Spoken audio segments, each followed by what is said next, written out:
Number 25, Darren Gale, Anticipation. Good evening, Mayor and City Council member. One more time. It's my pleasure to be before you this evening regarding the unincorporated portions of Yuba City, better known as South Yuba City.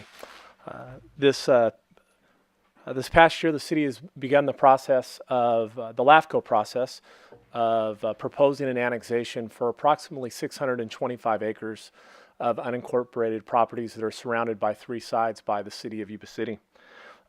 Recently, we've conducted 5 community meetings. There has been a LAFCO meeting, and there is another LAFCO meeting this week on Thursday. The first time the annexation went before LAFCO, it was unanimously approved. Not very often that LAFCO unanimously approves an application. There's usually at least one member of LAFCO that contests it, so they will be looking at it one more time since there was an application filed for reconsideration of the application. As we've met with residents of South Yuba City, there have been a variety of questions. One of the major concerns for residents in this area is the ability for people to cultivate marijuana. In 2013, our city council adopted a medical marijuana ordinance.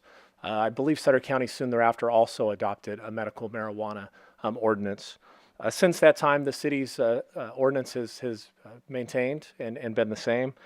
But in March of 2016, the county residents of the county asked for some change in their medical marijuana cultivation ordinance. The county used the city's ordinance to basically be as I'll say a standard for a marijuana ordinance for the unincorporated portions of the county. However, they did make a couple of changes which made it a little bit more stringent than the city standard. And the major difference is how far a person has to be from a school, a church, a daycare. This is the city's map. I won't explain all the different colors, but these are basically areas that you're not able to grow medical marijuana in the city based upon location next to churches, schools, and daycares. It's either 700 feet or 350 feet. So as we talk with residents, we use an average number of approximately 500. The county has a map and this is up on our website. The county has a map that shows the entire county. They include the city, and this is 1,000 feet. And if you look within the annexation area, obviously a good portion of the developed areas, currently you are not able to cultivate marijuana since March of 2016 when the county adopted their updated ordinance. As residents have approached and asked about this, we've stated that staff is willing to recommend a overlay district for the city for this area if the annexation is successful. The residents said, well, that's not enough. We want to hear it from the city council. So tonight what's before you is a resolution that would direct staff to move forward with an overlay district, so we would actually create an ordinance for this area if the annexation is successful. There are, I believe, a couple residents here this evening from Live Oak who have some concerns regarding this annexation. One has requested 5 minutes to speak. But this is an issue. It wasn't an issue that I knew of before this annexation process began. But as we've held these 5 community meetings, residents definitely are asking this question. Hey, what's going to happen? I'm going to have neighbors who are going to be able to begin cultivating. Of course, this resolution does not create an ordinance. Staff will still need to bring back before the city council if the annexation is successful. We'll have to bring back an ordinance.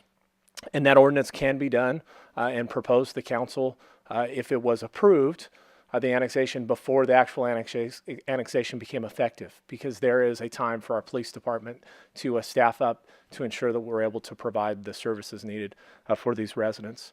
Additionally, one thing to note is Prop 64 was recently passed, which will change the ability of local governments to regulate the growth of marijuana. And it might make this null and void, this issue.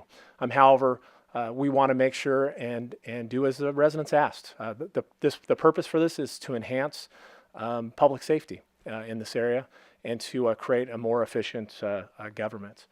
So tonight I would ask that you approve the resolution. If you have any questions, I could answer those at this time. Any questions for Darren from the council at this time?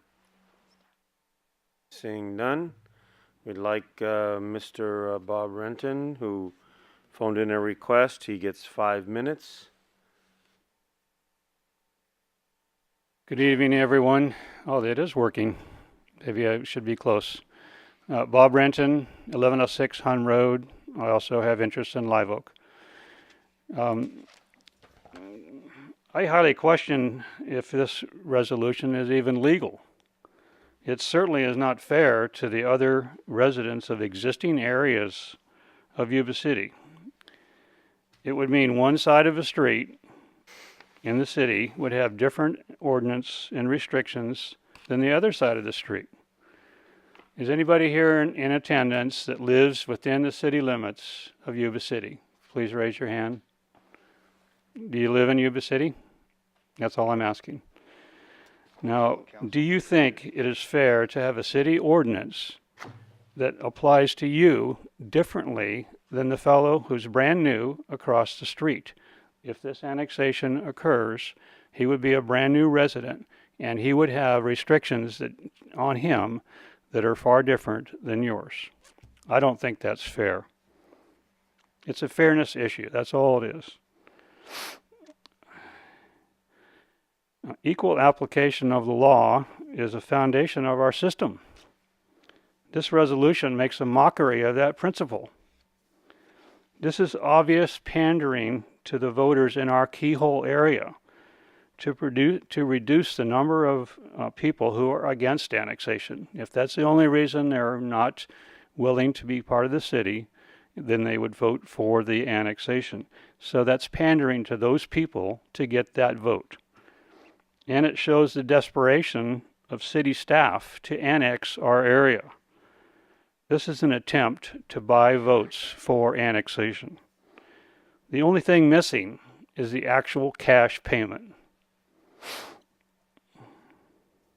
Now, if annexation actually does occur for our area, once it occurs, there is no real motivation for the city to actually follow through this resolution with an ordinance. Why do it? You don't need to. You've got it annexed. It does not take a rocket scientist to see through this. Now, Sutter County requires any marijuana growing, to be 1,000 feet from a church, school, youth-oriented facility, child care center, or park. It doesn't matter. Now, Yuba City requires just 700 feet from a school. It requires any marijuana growing to be only 350 feet from a child care center or park.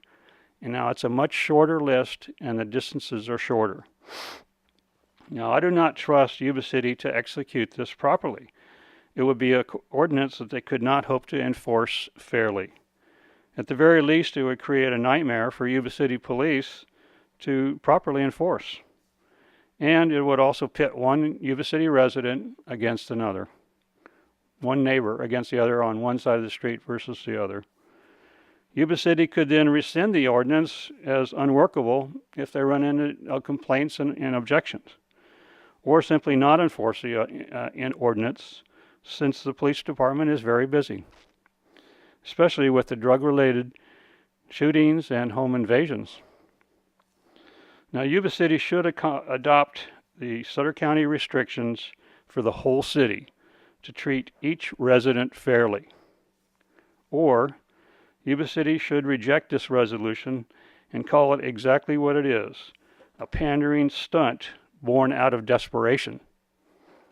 Any current city resident who prefers the higher level of restrictions on marijuana growing should be outraged that city staff would even present such an unfair resolution.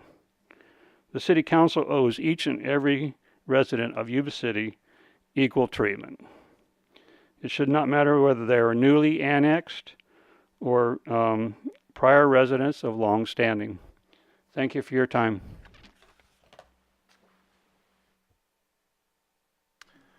Thank you for your comments. Um, any other comments from the city council? Okay, any other public out there would like to speak on this? Give me an extra chance. Okay, seeing none.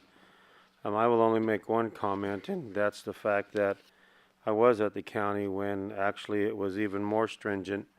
We were looking at a 2,000 foot distance and things, and so I wouldn't have any problem personally going to the 1,000, but that's not the question we're having right now.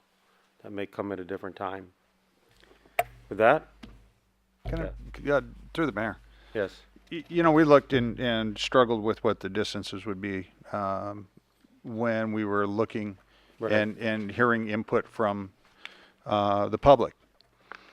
And what seems to be absent from public conversation is the fact that the city has a more dense population in it than the county does. Yes.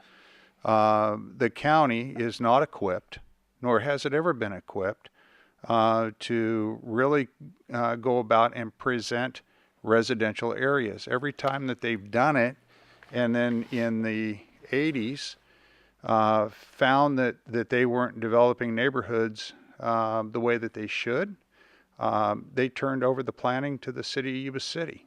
And so the city has been the planning agent for many of those projects. So in the rural area, it makes absolute sense to have an increased distance away from certain properties. If you applied that same principle throughout the city of Yuba City, we had small slivers that would allow the medical marijuana folks to be able to grow in an enclosed indoor environment that's highly regulated, to have their, as they term it, medicine. Looking at a fairness issue, we had to look at that. And we certainly looked at how the overlay on those circles occurred at 1,000 feet, at 1,200 feet, and not wanting to engage in future lawsuits from individuals or court challenges, we chose to lower that area down so it would allow individuals that were law-abiding citizens meeting the California law in growing and local ordinances in Yuba City in growing marijuana for their express medical needs to be able to do so. And it wasn't an easy decision. Mr. Renton, if you want to call pandering something that we've talked about on an overlay district since the beginning of this, then call it what you'd like. Because quite frankly, I'm sick and tired of seeing signs that misrepresent what's going on, using words like annexation or whatever was attempted to be spelled on Lincoln Road, and telling citizens things that are absolutely not true. Door-to-door salesmen that are selling a product that's just not true. And this board right here has to make that decision on what's fair, and what's fair if that were to happen, if annexation is successful. With that said, this body has a decision to make, and I appreciate your input. But once again, Mr. Renton, you stood right here and lied to us again tonight. You said you live on Hun Road and you have property interests in Live Oak. You live in Live Oak and you have your quote-unquote property interests on Hun Road. That's correct. Okay? So thank you for correcting that. I didn't make a mistake. Okay. But those are the kind of things that go on in these meetings and when you meet with somebody else in private. And don't think that this community doesn't talk. Don't think this community is not asking for some of these things. Don't think that the citizens of that area aren't the ones that have asked what can be done for this. It's not pandering. it's listening to our constituents and possible future constituents as to what needs to be done to make it fair and enforceable. That's all I have. Thank you. Okay, moving on with that. We need some action.